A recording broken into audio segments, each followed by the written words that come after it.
warahmatullahi wabarakatuh. Apa kabar anak-anakku yang solih-solihah?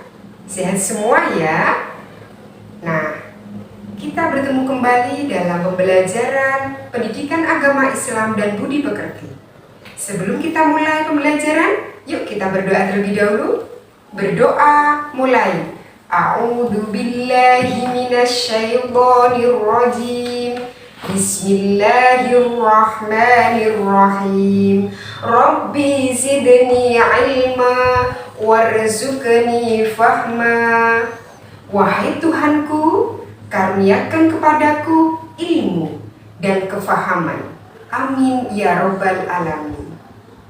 Nah anak-anak, sekarang kita akan mempelajari materi kelas 2 dengan materi perilaku rajin menuntut ilmu. Subtema memahami hadis tentang menuntut ilmu. Nah anak-anak, berikutnya adalah indikator pencapaian kompetensi. Diharapkan setelah kita mempelajari materi ini, 1. Dengan model pembelajaran contextual learning, siswa mampu menyebutkan hukum menuntut ilmu.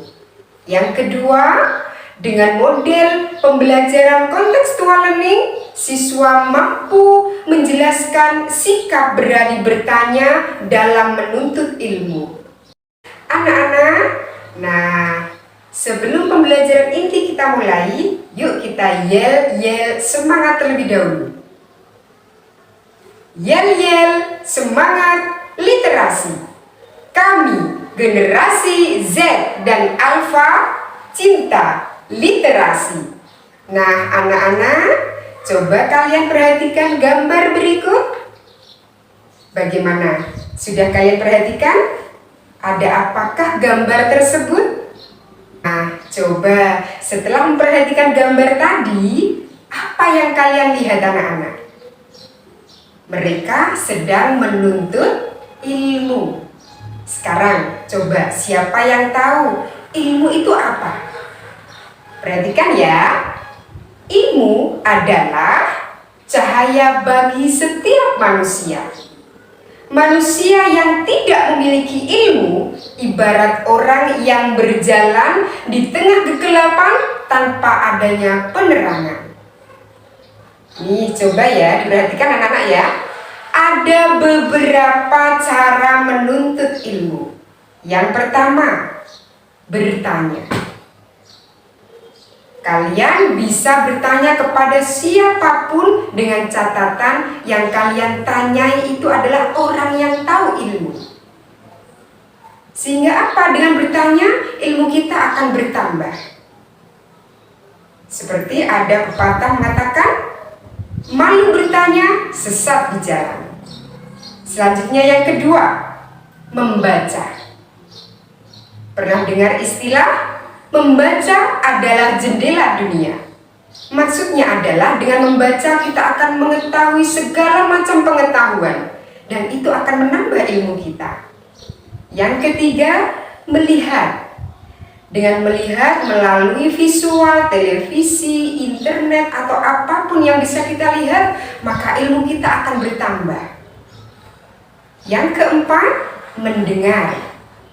Dari mendengar, kita akan mendengar sesuatu. Dan sesuatu itu adalah bagian dari ilmu. Bisa dipastikan ya anak-anak ya? Bisa dipahamkan kan? Anak-anak, sekarang coba perhatikan hadis keutamaan menuntut ilmu. Dari Abu Hurairah radhiyallahu anhu, sesungguhnya Rasulullah shallallahu alaihi wasallam bersabda, "Man salaka thoriqan yaltamis fihi ilman, sahhalallahu bihi thoriqan ilal jannah." Artinya, barang siapa yang menempuh jalan untuk menuntut ilmu atau belajar, maka Allah akan memudahkan jalan menuju surga. Hadis riwayat Muslim. Nah anak-anak, sekarang siapa yang tahu hukum menuntut ilmu? Ayo tunjuk jari coba. Nah, hukum menuntut ilmu itu wajib sebagaimana sabda Nabi yakni thalabul ilmi fardhatun ala kulli muslimin, yang artinya menuntut ilmu itu wajib bagi muslim baik laki-laki maupun perempuan. Hadis riwayat Ibnu Majah. Anak-anak, sekarang coba perhatikan gambar berikutnya. Ayo, bisa dipahami? Ada seorang anak yang tunjuk jari. Sudah diperhatikan? Nah, coba dari tadi gambar yang kalian perhatikan, apa maksudnya, anak-anak? Ada salah seorang anak yang tunjuk jari. Itu tandanya apa? Bertanya. Sekarang apa maksud bertanya? Kita perhatikan ya. Bertanya adalah cara yang paling baik untuk mengetahui suatu ilmu, anak-anak. Coba sekarang perhatikan ya anak-anak ya. Salah satu firman Allah dalam Quran surat An-Nahl ayat 43. A'udzu billahi minasyaitonir rajim. Fas'alu ahla dzikri in kuntum la ta'lamun. Artinya, maka bertanyalah kepada orang yang mempunyai pengetahuan jika kamu tidak mengetahui. Anak-anak, dari dalil tadi bisa kalian perhatikan bahwa kita bisa bertanya dengan siapapun dengan syarat orang yang kita tanyai mereka memiliki ilmu yang lebih dari kita. Jadi jangan asal bertanya ya. Nah, berikutnya anak-anak, coba kalian perhatikan. Kita akan belajar tentang adab bertanya. Yang pertama, sebelum bertanya harus meminta izin dengan cara mengangkat tangan. Seperti ini ya anak-anak ya. Nah, setelah itu, setelah kita diberi izin, maka ucapkanlah terima kasih. Semisal, terima kasih Bu Guru telah diberi waktu untuk bertanya. Selanjutnya, ketika bertanya harus sopan. Selanjutnya, menggunakan bahasa yang santun. Yang terakhir, ucapkan dengan suara yang pelan dan jelas. Berikut ya anak-anak ya, diperhatikan ya, itu adalah adab ketika kita bertanya kepada seseorang. Selanjutnya anak-anak, kita akan belajar tentang manfaat bertanya. Apa coba manfaat bertanya?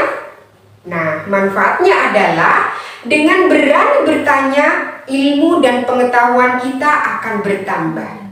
Jelas ya anak-anak ya?